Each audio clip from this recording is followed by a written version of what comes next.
ከአጭር ሙዚቃ በኋላ ስንመለስ የፍቅር ክሊኒክ ቀዶ ህክምናችን እንደሚጀመረው በተከራየሁበት ግቢ ውስጥ የፖሊስ አባል የሆነች ቆንጆ ሴት አለች። በፍቅሯ እንዳልወድቅ ከፍተኛ ጥረት ባደርግም አልቻልኩም። በፍቅሯ ወደኩ።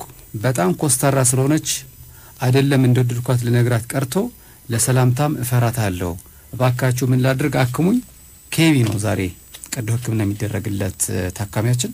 ስለዚህ ለኬቢን መጣለታለን ማለት ነው። ከአጭር የሙዚቃ ግብዣ ጋዋናችንን አርገን መድኃኒቶቻችንን ይዘን መቀስ እንኳን አይኖርም። ዮኒ ሲኖር ነው ብዙ ጊዜ መቀስ የሚኖረው። ዝም ብሎ መቅደድ ነው። ምንም ህመሙ ሳይሰማ በመቅደድ ነው የሚጀምረው እሱ። ስለዚህ ዛሬ መቀስም የለም። ታካሚው ግባ። ታካሚው ገብቷል። ኬቢ ይባላል። ዶክተር ቤቲ ግርማ፣ ዶክተር ግዛቸው ይሸቱና ዶክተር ብርሃን ያለን። ስለዚህ አሁን ህክምናው ይጀምር። ማን ይጀምር? ቅድሚያ ለሴቶች። እስኪ ቀጥ እስኪ ዶክተር ቤቲ። ኬቢ ያው የፈራት ስለ ኮስታራ ስለሆነች እንደሆነ ገልጿል አይደል? ግን ገና ቀርቦ አላያትም። እስካሁን ድረስ ምንም አይነት ቅርበት የለውም። መኮሰተራ እስከምን ደረጃ እንደሆነ አያውቀውም። በዛ ላይ ደግሞ አብረው አንድ ግቢ ውስጥ ነው የሚኖሩት። ስለዚህ በጣም በጥሩ መልኩ ለመቀራረብ በጣም ብዙ ሰፊ እድል አለው። በብዙ መልኩ ለመቀራረብ ማለት ነው። ማረግ ያለበት ግን ከሰላምታ ሊሆን ይችላል። ይሄ ጎረቤት የሚቀራረብበት አይነት መቀራረብ ቢያደርግ ማንም ሰው ይሄንን በመኮሳተር ምላሽ አይሰጥም። በፍቅር ነው እንጂ ምላሽ የሚሰጠው። በዚህ መልኩ ግንኙነቱን መጀመር ይችላል። መቀራረቡን መፍጠር ይችላል። እሺ እንዴት ይቅረባት እኮ ነው እንዴ? ብዙ ምክንያት ሊኖር ይችላል እኮ። ጎረቤት መጠራራት፣ ሻይ ቡና ጠጡ መባባል ሊኖር ይችላል። እሺ እንደዚህ እንድትይ ነው። ዶክተር ግዛቸው ከፖሊስ ጋር ደግሞ የሥራ ግንኙነትም ስላለ አንተ የተሻለ ህክምና ሰጣለህ ብዬ ተስፋ አደርጋለሁ።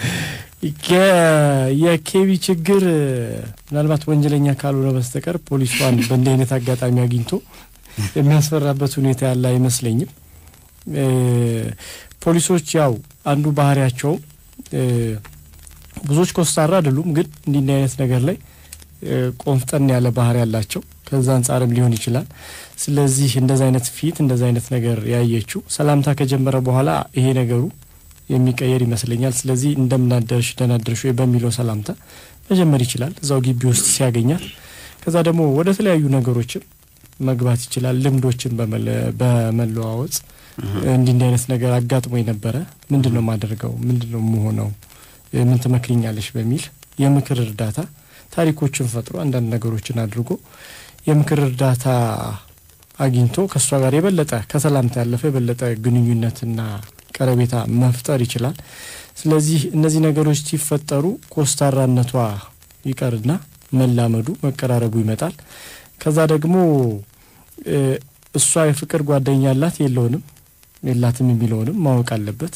ዝም ብሎ ስለተኮሳተረች ብቻ ሳይሆን ፈገግ ብላለትም ሰላምታም ጀምረው እንደዛ አይነት ነገር ውስጥ ወድቃ ከሆነ ወይ ሌላ የፍቅር ጓደኛ ካላት ይሄም ችግር ሊሆንበት ይችላል። ግን ያንን ለማወቅ የሚችለው ከሷ ጋር ቅርርብ፣ ወሬ፣ ግንኙነት ሲፈጠር ነው። ስለዚህ በእነዚህ ምክንያቶች ያን መጀመር ይችላል። በጣም ኳሱ በእጁ ላይ ናት። ነገሮች ቀላል ናቸው። በየቀኑ ያገኛታል፣ ማታም ጧትም ሌሊትም። ስለዚህ በእነዚህ አይነት መልኩ ግንኙነትና ሰላምታ ቀረቤታ ፈጥሮ እነዚህ ነገሮች ካጣራ በኋላ ወደ ፍቅሩ መግባት ይችላል ባይ ነኝ። እሺ እናመሰግናለን ዶክተር ግዛቸው። ኬቢ ኮስታራ ስለሆነች ብቻ አይደለም የፈራት፣ ፖሊስ መሆኗንም ጭምር ነው ያስፈራው። እና መጀመሪያ ከፍተኛ ጥረት አድርጋለሁ ይላል ፍቅሩ ስላለመውደቅ። ግን ፍቅር ጥረት በማድረግ የምትከላከለው ነገር አይደለም። እንደ መብረቅ ነው እንላለን ብዙ ጊዜ። መብረቁ ከመታህ በቃ መታህ ነው። ስለዚህ በነገራችን ላይ የአርበኛ ልጅ የሚል ፊልም አይታችኋል? የአርበኛ ልጅ ላይ የሁለት ፖሊሶች የፍቅር ታሪክ ነው። ወንዱ ፖሊስ ማንዴላ ነው። በቅርቡ እንዲያውም እዚህ መጥቶ የኢትዮፒካ ሊንክ ድራማ ላይ ተሳትፏል። ካሳሁን ፍስሐ ማለት ነው። ሴቷ ፖሊስ ደግሞ ሞዴልና ተዋናይት የትም የምትባል ነች። እቺ መላጣዋ ሞዴል እና የሷ ውበት ሳይ ፊልሙ ላይ እንደዚህ አይነት ፖሊሶች ሀገራችን እስከበዙ ወንጀል ይበዛል ብዬ ነበር። እና ፖሊስ ጋር ለመገናኘት አሁን በቅርቡ ደግሞ ብዙ ሴት ፖሊሶች በዝተዋል ልብ ብላችሁ ከሆነ አለ ደግሞ በጣም ቆንጆች ናቸው ስለዚህ ኬቢ ላይ አንፈርድበት በጥረት አድርጎ መጨረሻ ላይ ቢንበረከክም ማለት ነው ግን አሁን ማወቅ ያለበት ምንድነው ፖሊስም ይሁን ወታደር ሰው ነው ስለዚህ ከዩኒፎርም ውጪ የሰው ስሜት የሰው ባህሪ ነው ያላቸው እነዚህ ሰዎች እና ዩኒፎርሙ በርግጥ ሊያስፈራም የሆነ ክብርም የሚያስፈልገው ነገር ነው ሊፈራም ሊከበርም ይገባል ግን እዚህ ዩኒፎርም ውስጥ ያሉት ሰዎች ናቸው ልክ እንደኛ አይነት ስሜት አላቸው ያፈቅራሉ ይፈቀራሉና ቅድም ግዛቸው እንዳለው መጀመሪያ መረጃ ነው መሰብሰብ ያለበት ስለሷ ፍቅረኛ አላት ወይስ የላትም ደግሞ ግቢ ስለሆነች እንቅስቃሴውን ስለሚከታተል ሊያቅ ይችላል በቀላሉ ወጣ ብሎም ሊከታተላት ይችላል ፖሊስ ማን ነው እሱ ብቻ እኛን እንዲከታተል ያዘዘው እኛም እንከታተላቸው ስለዚህ ከታተላት ፖሊሷን ውጭም ያለው ህይወቷ ከዛ ፍቅረኛ አላት የላትም እንደሌላት ካረጋገጠ በኋላ የሚያደርገው ምንድነው ዩኒፎርሙ ከሆነ የሚያስፈራው ዩኒፎርም በማትለብስበት ቀን ያናግራት ሰላምታ ማለት ነው መጀመሪያ ሁሌም እንደምንለው አንድ ሰው ሲያፈቅር ሰላምታ ነው መጀመሪያ መነጋገር መቀራረብን መፍጠር አለበት ስለዚህ ግቢ ውስጥ ደግሞ ቀላል ነው ለመነጋገር ለምሳሌ የሆነ ድግስ ሊደግስ ይችላል እኮ ልደቱም ያክብር ልደቱ በቅርብ ከሌለ እንኳን ይፍጠርና ያክብረው ችግር የለም በኋላ እንዲያም ጥሩ ታሪክ ይሆናል ልደቴ እኮ የእውነተኛው ልደቴ በዚህ ቀን ነው ግን ካንቺ ጋር ለመቀራረብ ብዬ ነው ቀረብ ያደረኩት ብሎ ልደቱን ተመጣጣነ ግብዣ አድርጎ ይጋብዛት ከዛ በኋላ በእንደዚህ መልኩ ብቻ በተለያዩ መንገዶች ቀረረቡ ይፍጠርና ከዛ በኋላ ደግሞ ከግቢ ውጣ ግንኙነቱ ሻይ ቡና ይባባል እያለ ይቀራረብ እና ብዙ ጊዜ ሰዎች ጋር ለመቅረብ ቀላሉ ነገር እርዳታ መጠየቅ ነው መረጃ ስንጠይቅ ሰዎች እኛን ለመተባበር በተለይ የሚያውቁት ሲሆን በጣም ደስ ይላቸዋል ስለዚህ ፖሊሳዊ የሆነ መረጃ ወይም ደግሞ እርዳታ ሊጠይቃት ይችላል እና እንደዚህ ነገር አላጋጥሞኛልና ምንድነው ማድረግ ያለብኝ ብሎ ከሷ ሙያ ጋር የተያያዘ ቢጠይቃት በደንብ ፍትፍታ ልታስረዳው ፈቃደኛ ያልተሆነና ደስም ሊላት ስለሚችል ማለት ነው ካልሆነ ደግሞ እነዚህ ሁሉ አድርጎ ካልሆነ ወይ ፖሊስ ይቀጠርና አብሮ የሚመደብበት እኩል የሆነ ደረጃ ላይ የሚሆንበት ከዛ ከዩኒፎርሙም ጋር ይለማመድና ፍርሃቱ ይጠፋለታል ካልሆነ ደግሞ ወይ ደግሞ ፍቅረኛ እንዳላት ካወቀ ቤቱን ለቀው መውጣት ነው የራሱ አይደለም ቤቱ ተከራይቼ ነው የምኖረው ብሏል ስለዚህ ይልቀቅና አዲስ ህይወት ከሌላ ሰው ጋር መጀመር ይችላል እሱስ ካልሆነ የትኛው ካልሆነ አሁን ያልከው መውጣት ካልሆነ እያልክ ስለነበር ሌላ ካልሆነ ተመልሶ ይምጣ ጥሩ ስለዚህ ኬቢ ቀና ብሎ ይሄዳል ማለት ነው በእነዚህ ሁሉ ህክምና ታግዞ መፍትሄ ያገኛል ጥሩ ስለዚህ አሁን ሌሎች ታካሚዎቻችንን በቀጥታ ይገባሉ ክበቡም ዛሬ ይከፈታል የፍቅር ክሊኒኩ ክበብ ሽልጦ ነፍ ነው ቦምቦሊኖ ብቻ ይጠይቁ እሱ ለዶክተሮች ነው እሺ ስለዚህ እስኪ ህሙማን ይግቡ እሺ ሄሎ አይስጥልን አው ልክ ነው ስምና እድሜ ድምጽሽ ግን ሩቅ ነው ጮክ በይ ስሜ ቆይ እሺ እድሜሽስ እድሜ 18 ስሚ ቆይ እድሜ 18 እሺ እድሜ 18 መቼ ነው የሞላሽ 18 ወራት አለ እሺ አልቸኮልሽም ታዲያ ለማፍቀር ተመታሽ የፍቅር መብረቅ መታሽ እሺ እንዴት ነው የሚያረጋግሽ አይ በስልክ ነበር የተዋወቅነው እሺ 2 አመት ከምናምን ነው እሺ ታዲያ ምንም አልተገናኘንም ባስቀር እና አሁን ከሌላ ሰው ሲሰማ ጓደኛ እንዳለው ነው የሰማው እሺ እና እሱን ሲጠይቀው ደግሞ ጓደኛ የለኝም ብሎ ነው ማለት ያንቺ ጓደኛ ነው እሱ አሁን አዎ ያንቺ ጓደኛ ነው እና ከሌላ ሰው ደግሞ ሌላ የፍቅር ግንኙነት አለው ያስተዋወቀች ልጅ ነው ነገረች ጓደኛ እንዳለው እና አንቺ በምን አረጋግጥሽ ጓደኛ እንዳለው ከሌላ ሰው ሰምቻለሁ እሱስ ትጠይቂው ምን አለሽ?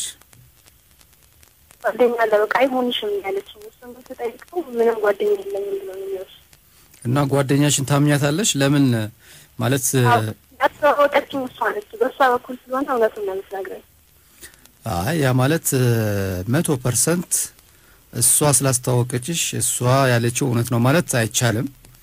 ምትወጂው ከሆነ ይሄ ልጅ ቀሪ ህይወትሽ ከሱ ጋር የመኖር ፍላጎት ካለሽ ለውሳኔ መቸኮል የለብሽምና አንደኛ በጣም በዛ ላይ ገና ልጆች ናችሁ። በዛ ላይ ደግሞ በአይን አልተገናኛችሁ ማለት በአካል አልተገናኘንም እንዴ? በአካል አልተገናኛችሁም እንዴ? አሁን ሳምንት በአካል አልተገናኘንም። የት ነው ያለው እሱ? ባህር ዳር ነው ያለው። አንቺስ? አዲስ እና የማትገናኙበት ምክንያት ምንድን ነው? እሱ ማይመቸውም እኔም አይመቸኝም። አመቻችተን እንደዚህ ብሎ ታዲያ ፍቅር አለ እንዴ? አይመቸኝም ተብሎ እኮ ፍቅር እኮ እንዲያውም አይ አንቺ በቃ የልጅ ነገር ነው። አሁን ገና 18 ዓመትሽ ነው። የፍቅር ራሱ አላወቅሽውም ገና እና ገና በአካል ስላላገኘሽው ሰው ነው አሁን እየተጨነቅሽ ያለሽውና ፍቅረኛ አለው የለውም የሚል ድራማ ውስጥ እየገባሽ ያለሽው። ስለዚህ መጀመሪያ ተነጋግረን ነው የጀመርነው እስከ መጨረሻው በቃ አይደል? እስከ እድሜ ልክ አብሮ ለመሆን በስልኩ ጨርሳችሁታል። ወደ ፍቅር ግንኙነት ገብታችኋል ማለት ነው እኮ። ታዲያ ይኸውልሽ እንደዚህ እኮ የሚፋቀር ሰው እኮ የፈለገ ነገር ቢሆን አመቻችቶ ይገናኛል። እናንተ ግን እስካሁን እንኳን አልተገናኛችሁም። ስለዚህ ምን አድርጎ መሰለሽ ስብሰባ ጥሩ። አንደኛ ትልቁ አጀንዳችሁ ፍቅረኛ ያለችው ሌላ ጓደኛ ያለችው የሚል ወሬ ሰምተሻል። ይሄ እንደ አንድ አጀንዳ ሆኖ ዋና አጀንዳችሁ ግን አይን ለአይን ለመገናኘት። አይን ለአይን በፍጹም አታወቁም እኮ። ታዲያ ያላወቅሽው ሰው ያልዳሰሽው በደንብ በአካል ድምጹን ያለ ምንም ቴክኖሎጂ ምንም የቴክኖሎጂ ጣልቃ ገብነት በሌለበት ድምጹን ሳሰሚ በፎቶሾፕ ያልታገዘ እውነተኛ ማንነቱን ሳታይ እንዴት ፍቅር ይዞኛል እስከ ዘላለም ተነጋግረናል ለምን ትያለሽ? መጀመሪያ መገናኘት አለባችሁ። ስለዚህ ቁጥር 1 አጀንዳ በአካል መገናኘት፣ ቁጥር 2 አጀንዳ ደግሞ ላንቺ ያለው ታማኝነት ምን ይመስላል የሚለው ለማውራት በባህር ዳርና በአዲስ አበባ ማከል የሚገኝ ከተማ መርጣችሁ ደጀል ሊሆን ይችላል፣ ሞጣ ሊሆን ይችላል። ተገናኝታችሁ ተነጋገሩበት። አሁን በቃ ማለት ለማለት ምን ላይ አንዴ አንቺ እኮ አሁን ስለማታውቂው ሰው እኮ ነው እያወራሽ ያለሽው። የማመንም ያለማመንም ጉዳይ አይደለም። አሁን መጀመሪያ ይሄን ሰውዬ አግኝተሽ ማወቅ አለብሽ፣ መታወቅ አለብሽ። የሚቀድመውን ነገር ነው ማወቅ ያለብሽ መጀመሪያ። እሱን ከማመንሽ በፊት ማግኘት አለብሽ። መጀመሪያ ተዋወቁ እስኪ። ቻው ቤቲ። ምንድነው ይሄ ፍቅር ነው የሚባለው? 18 ላይ እንደዚህ አይነት እቃቃ። አንቺ መቼ ነበር ፍቅር የጀመርሽው? የኔ እስቲ በኋላ ከ6 በኋላ የታመመ ያለ የኔ ታሪክ በመሃል ጣልቃ። እሺ ሄሎ እኔ ስጥልን። አዎ ስጥልን። እንዴት አመሻችሁ? አለን። ስምሽና እድሜሽን ንገሪኝ። ስሜ እድሜ 23። እሺ ህመምሽ ምንድነው? ህመሜ እኔ ጓደኛ አለኝ። እሺ ጓደኛዬን በጣም ወደዋለሁ፣ ስሜ ይደኛል። ግን በስራ ምክንያት ብዙ ጊዜ አንገናኝም። እሺ ወይ እሱ ሊኖር ይችላል ወይ እኔ ላልኖር እችላለሁ። እና በዛ የተነሳ ወይ አንቺ ስራሽን አቁሚ ወይ እኔ ስራዬን አቆማለሁ ይለኛል ብዙ ጊዜ። እሺ እኔም ደግሞ ስራዬን ዝም ብዬ ማቆም አልፈለኩም፣ እሱንም ማጣት አልፈለኩም። ስራሽ ምንድነው? ሆስተስ ነሽ እንዴ? ሆስተስ ነሽ? አይደለሁኝም፣ ግን እዛው አካባቢ ነኝ። ማለት ሀገር ውስጥ ላልኖር እችላለሁ። ከዚህ በፊት መጥተሽ ታክመሻል? አዎ ታክሜ ነበር፣ ግን ማለት ብር የምትሰጠውና ዮናስ የሚሰጠው መድኃኒት አንድ አይደለም። ስለዚህ የብሬን ፈልገሻል? አላዳነሽም? አዎ የብሬን ፈልገሻል። እሺ ምንም አላሳፍርሽም። በደንብ እስኪ ተንትኙ መጀመሪያ ህመምሽን። ማለት አንድ ካምፓስ የተማርነው አብረን ብዙ ማርገናል። ማለት አንድ አካባቢ ነው እንትን ያልነው እና ማለት አብረን እንድንኖርም ምን ያልፈለኩም ለምን በወር ምናምን ነው የምንገናኘው ገባህ አይደል ወይ ኢትዮጵያ ውስጥ ልኖር እችላለሁ ወይስ ላይኖር ይችላል ምናምን አንገናኝም በእንደዚህ አይነት ደግሞ አንድ መስሪያ ቤት እየሰራ እረፍትንም አንድ አይነት ሊሆን አይችልም እና ይሄ ነገር አደጋ ላይ ሊሆን ይችላል አብረን ልንሆን የለብንም ምናምን ብዬ ብዙ እንትን ብዬ ነበረ ግን ማለት እኔ ካመንኩሽ አንቺ እንደዛካሽ ምናምን ምንም የሚመጣ ነገር የለም ምናምን ብሎኝ ነበር ግን አሁን ይሄ ነገር መጥቷል ተመልሶ ማለት አንድ ፍቅረኛሞች ሆነ በወር መገናኘት በሳምንት ምናምን ወይ በ15 ቀን ምናምን ለማንታይባቸው ጊዜዎች አሉና ከባድ ነው ማለት በዛ የተነሳ ሌላ ጊዜ ቴክስት የሚያደርግልኝ ጊዜያቶች ነበሩ እሱ ሁሉ ቀረ በቃ ስራሽን ማቆም አለብሽ እና እኔ ደግሞ ስራዬ ዝም ብዬ ማቆምም አልፈለኩም ብቻ ግራ የተጋባ ነገር ውስጥ ነው ያለው አሁን ደግሞ ማስጠንቀቂያ ወይ ስራሽን መምረጥ አለብሽ ወይ መምረጥ አለብሽ እና ቶሎ መወሰን አለብን ምንድነው ማድረግ ያለብኝ ግን አሁን ኦነት በጣም ቢዚ ስለምትሆኑ እና የማያገናኛችሁ ነገር ስለሚበዛ ነው ማትገናኙት እንደዛ ብለሽ ታስቢያለሽ አንቺ በስቦኩልም እንደዛም ሆኖ አንድ አመት ምናምን ቁጭ ብለናል አብረን በሰላም እኔ በመሄድ ሀገር ደውልለታለሁ እሱም ይደውልልኛል ብቻ በቃ የሆነ የተሳሰበ አንደርስታንድ የምንደራረግባቸው እንትን ነበሩ አንድ አመት ማለት ነው ከጊዜ በኋላ አይ በቃ ሁሌ እንደዚህ ሆኖ ህይወት መሆን የለበትም ማለት ወይ ማቆም አለብኝ ወይ አንቺ ማቆም አለብሽ የሚል አሁን ቅርብ ነው የመጣው ምን ያህል ጊዜ ነው አብራችሁ የቆያችሁት 5 አመት እና 5 አመቱ በእንደዚህ ጊዜ ነው ያሳለፋችሁት ማለት ትንሽ ጊዜ ተገናኛችሁ ማለት 3 አመት በእንደዚህ ሁኔታ ነው ያሳለፍነው 2 አመት ያው እንትስለው ስራ ስለማይል ብዙ እንትን የሚያስቸግር ነገር አልነበረ አንድ ጥያቄ አሁን ያልመለስሽልኝ ማለት በጣም ትዋደዳላችሁ ትፋቀራላችሁና የጊዜ ችግር ነው ያለባችሁ ወይስ ሌላ ነገር አለ አሁን ይሄንን በጣም ከልብ ነው መመለስ ያለብሽን ጥያቄ አሁን ስራሽ ብታቆሚ አንቺ ወይን ደግሞ እሱ ስራው ቢያቆም ጥሩ የፍቅር የትዳር ህይወት ሊኖረን ይችላል ብለሽ ታስቢያለሽ ማለት ከጊዜ በኋላ እሱም ባህሪው በጣም እየተቀየረ ነው ማለት ፋሚሊውን አያገኝም በጣም ራሱን እንትን ይላል ማለት እኔን የሚያወራኝ ስልክ ያማቁም ማለት የሆነ የመጨናነቅ ባህሪ ያለው ማለት እኔ ትዳሬ ጥሩ ይሆናል ስራዬን አቆማለሁ ብዬ እንትን አለለም ማለት የሆነ ስራዬን አቆማለሁ ህይወቴን እቀጥላለሁ ምናምን ብዬ አልደመድንም በጣም ከባድ ነው ገባ ስራህን አቆመ ብዙ ኃላፊነቶች አለብኝና እንደዛ ውስጥ መግባት አልፈልግም ግን እሱን እንዴት አድርጌ እኔም እየሰራሁ እሱም እየሰራ እሱንም እንዳላጣ ሁለቱም ነገር እንዴት ማስኬድ አለብኝ የሚል ነገር ላይ እንትን ግን አሁን ለምሳሌ እሱ ስራውን ለማቆም ዝግጁ ነው አንቺን ለማግኘት ካንቺ ጋር ለመኖር እሱ ስራውን ለማቆም ዝግጁ አይደለም እኔ ስራውን እንዳቆምና እሱ ከስራ ሲመጣ ምናምን እንዳገኘው ነው የሚፈልገው ስለዚህ አንቺ ደግሞ አሁን ምን አለ መሰለሽ አንዳንዴ ሰዎች አሉ በቃ ስራም አቁመን ከነሱ ጋር መኖር ራሱ የእድሜ ልክ አላማ ለናረገው ምንችልና የማይቆጨን ለምሳሌ የባራክ ኦባማና የሚሼል ኦባማን ስታይ ሚሼል ኦባማ ሌላ ነገርም ሳይሰሩም በቃ ባላቸውን ከጀርባ ሆኖ ማገዝ በራሱ እንደ አንድ የህይወታቸው ሚሽን ይዞታል እና ደግሞ አይቆጫቸው ምክንያቱም ትልቅ ራዕይ ያላቸው ባለቤት ስላሏቸው ማለት ነው አገር ውስጥም ብዙ እንደዚህ ያሉን እና በቃ አንቺ ስራ አቁመሽ የባለቤትሽ ሚስት መሆንና ከሱ ጀርባ ሆነሽ በሱ ህይወት ውስጥ የሱ ልጆች ከሱ ጋር ልጆች ወልደሽ ማሳደግ በራሱ የሚያስደስትሽ እሱም ደግሞ እንደዛ ያንቺ እንደዛ አይነት ትኩረት ዲዘርቭ የሚያረግ የሚገባው ባል አይነት የሚሆን ከሆነ ምናልባት ውሳኔውን ልታስቢው ትችያለሽ ግን ደግሞ እንደሱ አይነት አይደለም አይመስለኝም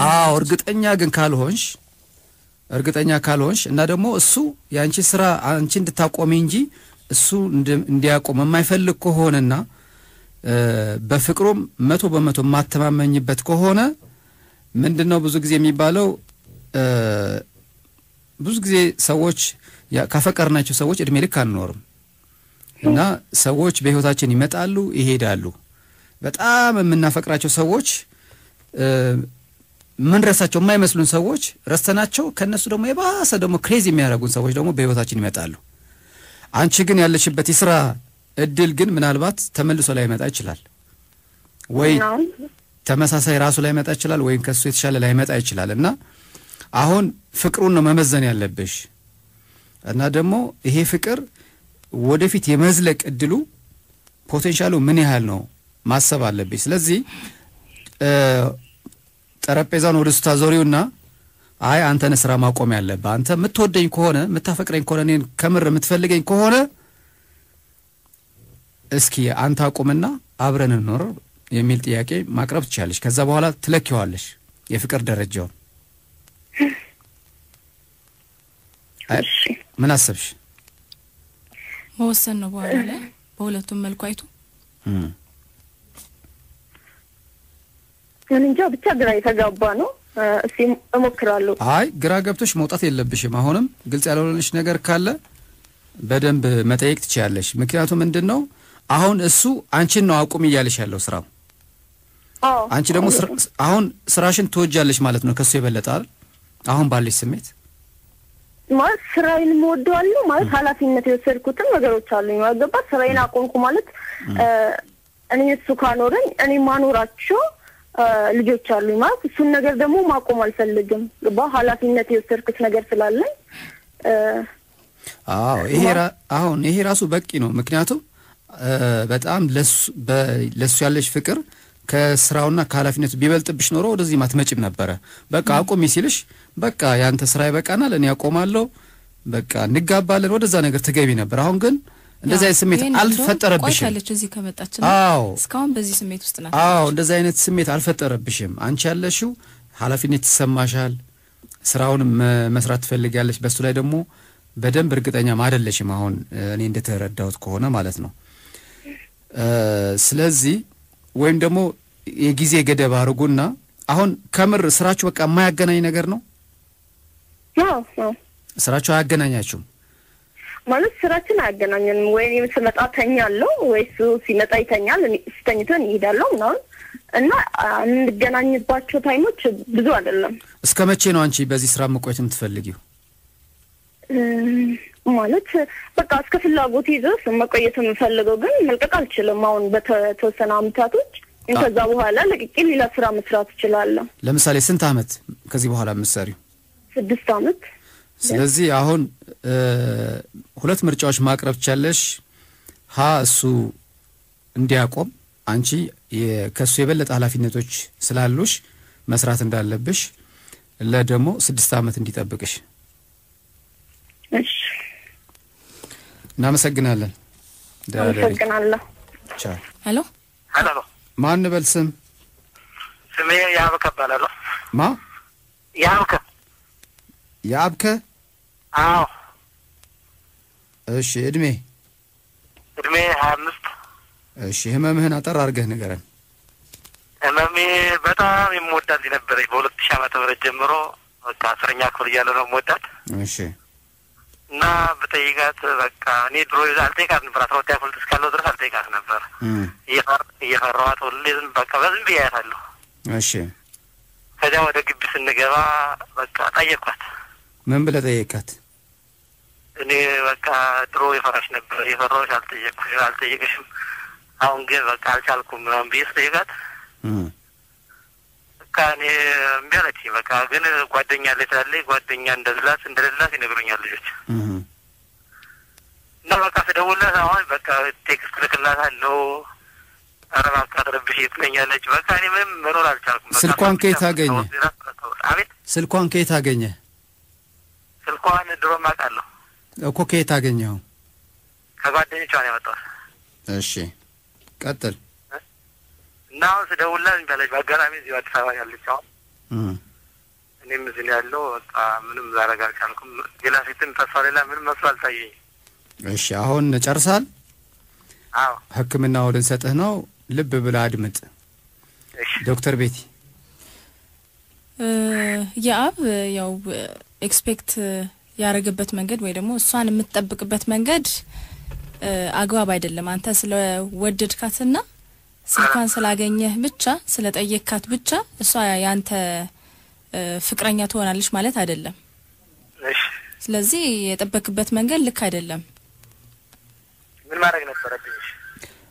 ማድረግ ያለብህ መጀመሪያ ያጠፋቸው ሁለት ጥፋቶች አሉ። ያው አንተ ብቻ ሳትሆን ብዙ የዓለም ወንድ የሚሳሳታቸው ስህተቶች ናቸው። እኔም የተሳሳትኳቸው ስህተቶች ናቸው እስከማቅ ድረስ ማለት ነው። ምንድነው አንደኛው ስልክ ቁጥር ከራሷ መቀበል ሲኖርብህ ከጓደኞቿ ነው የተቀበልከው። ይሄ ሁለት ነገር ያስቀይማታል። አንደኛ ፈሪ እንደሆንክ ነው የሚያስተላልፍላት። ራስህ ሄደህ ተዋውቀህ ተቀራርበህ በእሷ ፍላጎት በእሷ አምናበት እንደማትሰጥህ አውቀህ ወይም ደግሞ ፈርተህ በዙሪያ ጥምጥም እንዳገኘህ እና ፈሪ እንደሆንክ፣ ሁለተኛ ደግሞ የሰው ፕራይቬሲ እንደማትጠብቅ በቃ ከሰው አግኝተህ የእሷ ስልክ ምንም የማታውቅህ ልጅ ጋር ደውለህ ሳትፈልግ ያው ያስጨነቅካት ነው በስልክም በቴክስትም ማለት ነው። ታውቀኛለች፣ እንታወቃለን፣ አንድ ክላስ ተምረናል እስከ 12 ያክል ድረስ አብረን ተምረናል። አዎ ግን ስልኳ በራሷ ፍቃድ አይደለም ያገኘኸው። ስለዚህ ይሄ ስህተት ነው። አዎ ስለምፈራት ጭምር ነው። አዎ ስለዚህ እኮ መፍራትህም እኮ ሴት ልጅ ፈሪ ወንድ እኮ አትፈልግም እንዴ? ይሄ እኮ ነው አንዱ ችግር። ሴት ልጅ አሁን እቺ ልጅ ብትዋደዱ ብትፋቀሩ ከዛ በኋላ ትዳር አድርጋችሁ ልጆች ወልዳችሁ አንተ በጣም በቃ ምትኮራብህ ምትመካብህ ባል እንድትሆናት ነው የምትፈልገው እንጂ ገና ለገና ስልክ ቁጥር ለመቀበል ለማናገር የምትፈራ ከሆነ እንዴት ነው ባሏ ልታረግህ እሷ ፈቃደኛ ልትሆን የምትችለው? ስለዚህ ያ ስህተት ነው። ሁለተኛው ስህተት ደግሞ ዝም ብሎ ሄዶ አይጠየቅም። የታመመ ሰው ሄዶ ይጠየቃል እንጂ የወደድካት ልጅ ሄደ ወድሻለሁ አፈቅርሻለሁና ጓደኛ ሆኚኝ ብሎ አይጠየቅም። ብዙ ጊዜ ክትባት ሰጥተናል። መጀመሪያ ትተዋወቃለህ፣ ሄደ በቀላሉ ሰላም ታዲያስ ደህና ነሽ ወይ ያብ ባላለው እና ብናወራ ደስ ይለኛል፣ ደስ ይኛለሽ ብንተዋወቅ ደስ ይለኛል ብለህ ትተዋወቃለህ። ከዛ በኋላ ሰላም እያልክ ሻይ ቡና እያልክ እየተግባባ ስልክ ቁጥር ትቀበላለህ። ከዛ በኋላ ራሱ ለሂደቱ ወደ ፍቅር የሚመራው ማለት ነው። ስለዚህ ሁሌም እንደምንሰጠው መድኃኒት ለአንተ የምንሰጥ መድኃኒት ምንድነው? ያደረከው ነገር በሙሉ እርሳውና የእሷ ስልክ ቁጥርም እርሳው። ከዛ ላይ ተወሰነ ጊዜ እረፍት፣ 1 ሳምንት 10 ቀን 20 ቀን የሚሆን ምንም አደውላ ቴክስት አታርግላት። በአካል ስታገኛት እንደ አዲስ ተዋወቃት። ምክንያቱም እስካሁን ድረስ በጣም በቃ እንደ መነዝነዝ እንደ ነዘንዝካት ነው መቁጠር ያለበት። አትረብሸኝም እኮ ያለች እኮ። ስለዚህ አትረብሻት ማለኝ ያለችው ለዛ ነው። ጓደኛ ማለኝ ያለችም ለዛ ነው፣ ሰላም ለማግኘት ነው። ሰላም ስጣት፣ ከዜሮ ጀምር፣ እንደ አዲስ ተዋወቃት። ስልክ ቁጥሯም ራሷ ፈቅዳ እስክትሰጥ ድረስ ጓደኝነት መስረት። ከዛ በኋላ ነው ፍቅሩ የሚመጣው። ቻው። ሌላ ታማሚ እና ታካሚ። ሄሎ ጤና ይስጥልን። ስምና እድሜ? ኧረ ምንድን ነው? ወንድ ነው ሴት ነበር የሰማው? ተደራረቡ። አይ የወንድ ነው። እሺ ሬዲዮውን ታጠፋዋለህ? የትኛው ነው ሬዲዮ? አንተ ጋር የለም ሬዲዮ? ኧረ የለም። እሺ ስምህ ማን ነው? ያው እኔ ፍቅር ያዘኝ ከራሷ ከባልደረባ ነበረ ከቤቲ ጋር። እሺ ስምህ ማን ነው? ምን ያደርግልሃል? አፈቁት እና ስም ካልተናገርክ እንዴት አድርገህ የምናከመህ? ቤቲ አስወጡት ብለሽ አባረርሽ። ለነገሩ ስርዓትም የለውም። ምን አይነት ስሜ ቆይ ስሜ መናገር አልፈልግም ይባላል እንጂ ምን ያደርግልሃል ስሜ ካለ እንግዲህ ምንም አያደርግልንም እሱም ራሱ። እሺ ሌላ ያውም ቦታው ለቋል ሌላ ታካሚ። በዛ ላይ ደግሞ ቤቲ ደግሞ እኮ እጮኛም ያላት ነች። ምንም ብዙ ጊዜ የተነገረ ነገር ነው። እሺ ሄሎ። አቤት። እሺ እንዴት አመሻሽ? እግዚአብሔር ይመስገን። ስምና እድሜ? ትግስት ነኝ ከጦር ኃይሎች። እድሜሽስ ትግስት? 20። እሺ ቀጥይ እስቲ እንዴት ነው የሚያደርግሽ? እኔ በተለያዩ አጋጣሚዎች ነው ወንዶች የምታወቃለሁ እና በቃ ወንዶችን በፊትም ታያችሁ በቃ አማኛቸዋለሁ ምናምን ከዛ የኔ እንዲሆኑ የምፈልጋቸው ወንዶች ናቸው እና ሲቀርቡኝ በቃ እኔ የማልፈልገውን ነገር ጥያቄ ሲጠይቁኝ በቃ ከዛ በኋላ እጣላቸዋለሁ። ምንድነው ጥያቄው? በቃ ምን ባጭር ጊዜ ማወቅና እነሱን ባላጠናሁት ወይም የምትወቅ ጊዜ ሳይኖረን የሆነ ነገር በቃ ይጠይቁኛል እወድሻለሁ የሚለውን ቃል ወይም የሆነ ሌላ ስህተት ለመግባት ማለት ነው። ለዛ ካርጎ በኋላ በቃ ልቀርባቸው ራሱ አልፈልግም። ይሄ እኮ ነው በቃ ብዙ ጊዜ ያልን ያለ ነው ይሄ ነው። እሷ ማሳያ ሆነ መጣች እንዴ? ይሄ ነው ያልነው። እነሱ አይሻሆን እንዲያም ብዙ ወንዶች የሚመጡት ራሳቸው ወዶ ሄደው በመጠየቅ ነው ወዲያው ራሳቸውን አቁስለው ተሽመድምደው ቁጭ የሚሉት። አሁን ትግስት ያለችው ደግሞ ራሷ እንኳን ወዳቸው መጀመሪያ ፈልጋቸው ግን ወዲያው ያበላሹትና በቃ ያቅለሸልሽዋታል። መፍጣናቸው አይደል ትግስት? እንደዛ ነው በቃ። ስለዚህ ምንድነው እንግዲህ ያንቺ ችግር የሚፈታው በአጠቃላይ የወንዱ ችግር ሲፈታ ነው እውቀቱ ሲዳበር ነው። ክትባት እየሰጠን ነው ሰኞ ያለ ደከመን ሰለቸን ሳንል መጽሐፍም አሳትመናል የፍቅር ኬሚስትሪ። ስለዚህ ወንዶቹ አንብበው እስኪዳረስ ድረስ ያው ትንሽ ጊዜ ይወስዳል። ደስ የሚለው ግን የትግስት እድሜውም 20 ስለሆነ በዛ ላይ ስሟም ትግስት ነው። 1-2 አመት ብትታገስ ወንዱ እውቀቱ እየተሻሻለ ሄዶ በምትፈልገው መልኩ ታገኘዋለች ብዬ አስባለሁ። እስማማበታለሁ። እሺ ሰዓታችን አልቋል። ስለዚህ ክሊኒካችን ይዘጋል ማለት ነው። ኢትዮጵያ ለዘላለም ትኖር። ኢትዮጵያ ለዘላለም ትኖር። ኢትዮጵያ ለዘላለም ትኖር።